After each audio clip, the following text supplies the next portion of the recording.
বঞ্চিতদের সকল বঞ্চনার অবসানে ও দেশের মানুষের স্বার্থ রক্ষায় ভয়েস অব বেঙ্গলের একমাত্র উদ্দেশ্য। সকলকে সংগ্রামী অভিনন্দন জানিয়ে আজকের প্রতিবেদন শুরু করছি। আমি শামীম আক্তার।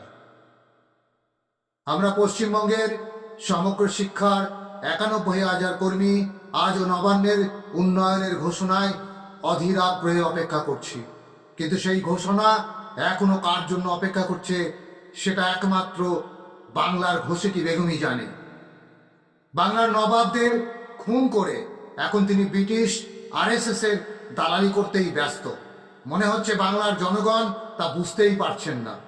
এই ঘোষেটি বেগম যদি মনে করেন যে তিনি এখনো ২০০ বছর রাজত্ব করবেন, শাসন করবেন দেশটাকে, তাহলে ভুল করবেন। তিনি হয়তো বাংলার দেওয়াল লিখন পড়তে চাইছেন না, নতুবা চোখে নেবা হয়েছে তার। 2026-এ তার অপারেশন হতেই হবে।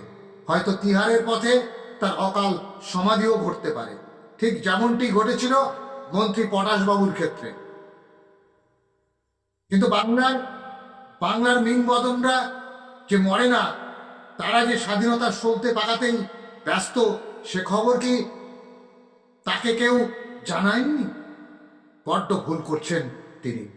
সেই সাথে পশ্চিমবঙ্গের সমগ্র শিক্ষার সরকারি নেতারা সমগ্র শিক্ষায় বেতন বৃদ্ধির ফাইল কার্যকর করার বিষয়ে নীরব কেন? ফেডারেশনের অকাল বলির খবর জানতে ইচ্ছে করছে। এই সব বিশ্বাসী মানুষগুলো কি উত্তর দেবে? সময় তা বলবে। দেখা হবে রাজপথে। ইনকলাব জিন্দাবাদ। ভয়েস অব বেঙ্গল বঞ্চিতদের আস্থার প্রতীক।